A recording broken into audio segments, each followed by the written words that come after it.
We know that Russia gradually moved to the east and annexed a huge chunk of land. But what happened to the native people of those conquered lands? Good question. I have not heard anyone ask this thus far. What happened to the native people of those conquered lands? Did they suffer the same fate as the Native Americans? This is a very good question and rather important. It's a rather important question. What happened to those conquered people of in those conquered lands? Did they suffer the same fate as the Native Americans? Let's once again go back to the map. Oh, give me a second. We need to take a look at the map to understand how things are, how things went. So let's go back to the 13th century. Yeah, let's go back to the 13th century.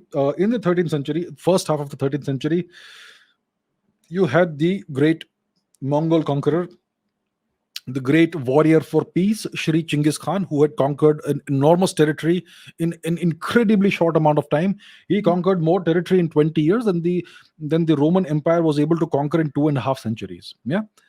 So that's what Chinggis Khan did. And during Chinggis Khan's lifetime, two of his generals, who were they? Jebe and Subotai, or somebody else, I forget the name. Two of his generals, they went on an expedition, a reconnaissance expedition in the west. All right. After the conquest of Khwarazm, uh, it's a whole very interesting story.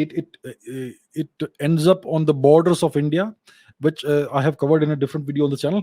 So, in the aftermath of the Mongol conquest of Khwarazm, two of his generals went on a reconnaissance mission, and they encountered Russians for the first time.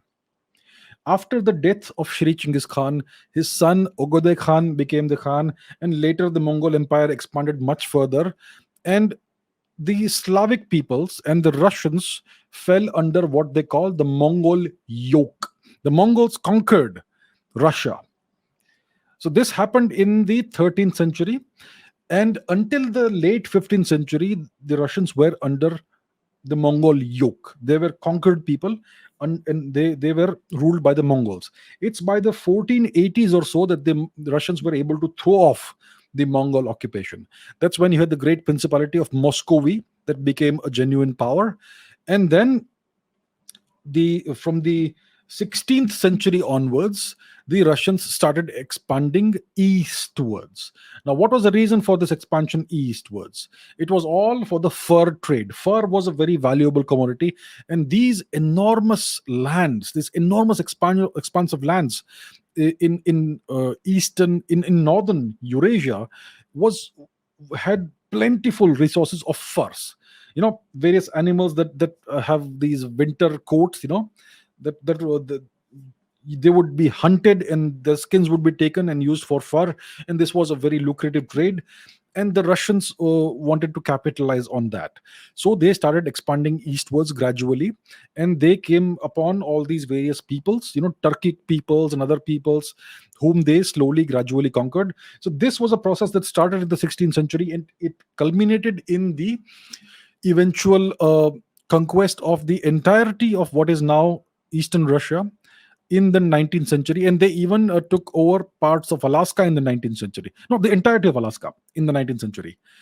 By the mid 19th century, they had taken over all of Alaska. It was eventually sold to the US because the Russians believed that there was not much of value over there. It was too far away. Uh, so. So all of this territory was conquered over a period of about 300 or so years, and they conquered all the peoples who lived here. You have all these different, ethnicities who live here: Turkic peoples, the Ainu people in the far east, uh, in the Sakhalin region, in north of Hokkaido, in the Kuril Islands. The Kamchatka Peninsula, all that. You have the Ainu people, the Kamchatkan people, the Chukotku people, the Tungusic people in the Tunguska region, various Turkic ethnicities, the Altai people, the Tatars, with whom the Russians had significant amount of strife. Now the Tatars are one of the major ethnic groups in Russia. You have the Yakutian peoples, the Mongolic peoples who live north of Mongolia, the Samoyeds, the Aleutian people, and so many more. So many more peoples were conquered, and they were. So what happened to them is the question. Did they suffer the same fate as the Native Americans? The question then, obviously, which begs itself, is what happened to the Native Americans? What happened to the Native Americans was systematic genocide.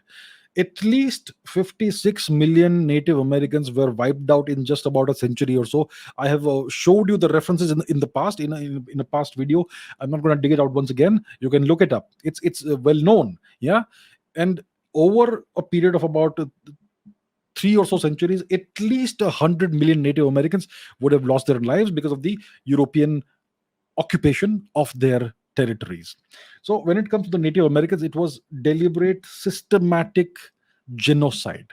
These people were wiped out of existence. That's what happened to the Native Americans, and that's how North America is now all settled by European origin people. And the natives are not even second-rate, but the third-rate citizens in these lands, in their own ancestral lands. What happened to the native people of Siberia and North Eurasia was not quite what happened to the Native Americans. Yes, they were defeated. Yes, they were conquered. There would have been massacres. There would have been atrocities, but it wasn't. It did not culminate in what you could consider to be genocide. What happened was, you could call, cultural assimilation or cultural imposition, cultural imperialism, um, to some extent. Yeah. So all these peoples were forcibly Russified. They were made to start. They were made to speak Russian. Many of them possibly were converted to Christianity, Catholicism, or Orthodox Russian Christianity, and there was some reverse inculturation as well. Uh, Buddhism entered the Russian the Russian cultural sphere. A significant percentage of Russia's population today is Buddhist. Principally, it's principally Tibetan Buddhism that you have in Russia, and that initially came in through the Mongols, because the Mongols practiced Tibetan Buddhism. We have spoken about this in the past on this channel.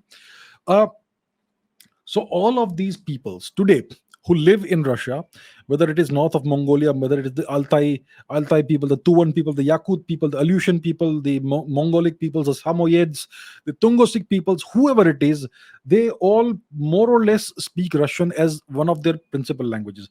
If not the principal language, then the second language. But they are all perfectly fluent in Russian as if it's their native language. Yeah. Uh, so all of these people were Russified. It was a process of Russification. It was not exactly genocide. It was nothing close to what happened to the Native American peoples. But yes, these people, their territories became Russian territories, and they lost whatever control they had. So they were made to become Russian citizens, and they had to obey the Russian laws and all that stuff. Yeah. And eventually all of this became part of Russia. So it was all conquest, but it was not genocide.